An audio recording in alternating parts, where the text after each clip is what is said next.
Hey everyone, I'm Jordan from Crooked Path Forge. Just thought I'd start doing some videos, talk about my life as a blacksmith. Um, this is my full-time job. It's what I do to pay the bills.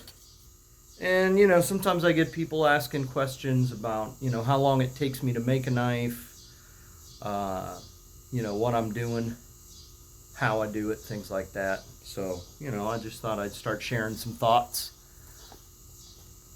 on you know on what I do, what it's like to be a real full-time serious blacksmith here, professional. So I start my day. Today's the start of my week, Tuesday. I always start my week on Tuesday generally, and so I generally also start my day making what I call a crook shank knife. You may recognize these as blacksmith knives. They are mistakenly often called Viking knives or Viking women's knives. That'll be a whole nother conversation. But I start with this. It's sort of my production knife. I can make one quickly, fairly easily, without having to engage a whole lot of brain function, and then I get to build up inventory. If I make one of these every time I fire up the forge, that makes for at least a mildly productive day, if that's all I even do. So next I started working on some commissions. I have a commission for what the customer's calling a Hudson Bay knife. So really just a blade made by the Hudson Bay Company. It's a historic blade. They came in a couple different designs and shapes. This one having, I don't know if you'd call it iconic, but a distinct shape.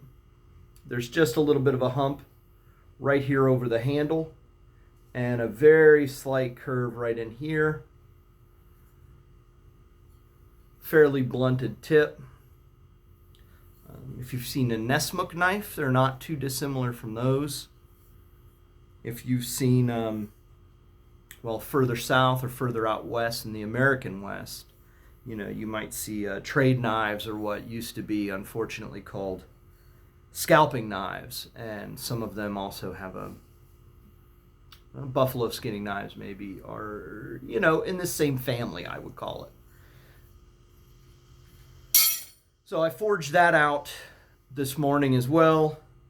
Then I gave it a rough profile, and just to kind of see how well I can forge things flat, especially my bevels flat. I gave it a little bit of a polish on the belt grinder just to see where my little dips and hammer marks were left. Something I like to do just to what do you say? Just to see how much I can challenge myself, right? Trying to forge a piece of steel as perfectly flat as possible. And then you put it on a grinder with a perfectly flat back, and you can see pretty quickly how well you're doing or how more you need to work.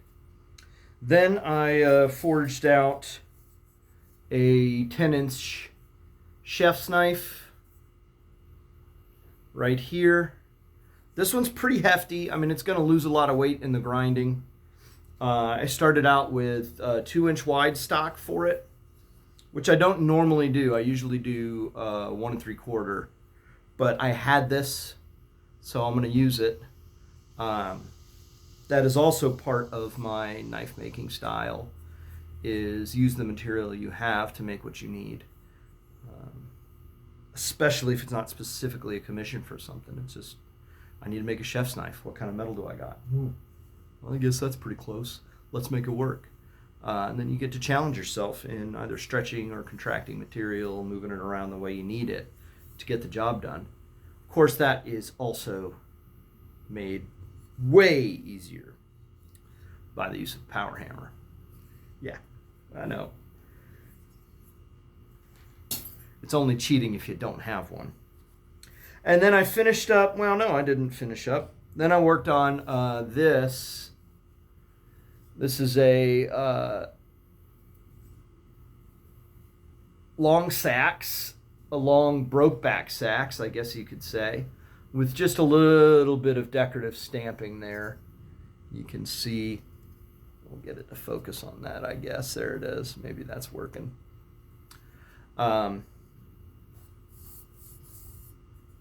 So really all I did with this was already forged before today, but I made sure that it was dead on straight. Its next step, it's ground pretty well to where I want it. I just really need to make it straight. I'll probably clean up the transition here from tang, the shoulders, from tang to blade, and then I can forge a guard and drift it on and fit the guard. Once that's done, I can then heat treat this thing. I hot fit my guards, so I kind of like to get this area dead set and then hot fit the guard before I do the heat treat on this, because otherwise the heat of that guard will affect my heat treat. And I mean, to be honest, it could be advantageous, which makes me rethink what I want to do with this one. But it can be advantageous to sort of like pretty thoroughly temper this area here by the tang, which is where the blade's going to most likely break in most scenarios. But yeah, that's almost done. That's another commission. I would expect to see at least one more like that before the holiday season comes out. I'm wanting to try to make one more like that before the holidays. I do the medieval fair in January, and some of this work is prep for that, right? And then finally, I finished the day with another crookshank. This one is part of a commission. I haven't ground or anything. I haven't ground this one yet or anything like that. This one is made from a coil spring. So a little bit of a different challenge, especially for somebody who's so used to making their blades out of flat stock. Here I've got a piece of coil spring. It's a commission. The car was sentimental to the client, and they want as many crookshanks as I can get out of that coil spring so they can give them to gifts to friends and individuals who used to drive around with them in the car and, shared memories with it and whatnot. So that's what's going on here. That's about it for my day. Nothing too exciting after that. I stopped a little bit early, maybe about an hour earlier than I normally would. I have an old injury from swinging a hammer poorly about 5 or 6 years ago. It happened right there in the elbow. And for whatever reason, it's decided it wants to make itself known today. So I'm going to take it a little easy and let it rest. I've got a class tomorrow. And Thursday, I'll be back in the shop here. I'll probably finish. I'll always make another crookshank, right? That's every day. I fire the forge up, I make a crookshank. So I'll make a crookshank Thursday. I might start on a long sax. It's very likely I'll start on a long sax. And Friday we have a FABA meeting. That's the Florida Artist Blacksmith Association. So probably Friday I'll spend at least a little bit of the day in prep for that. And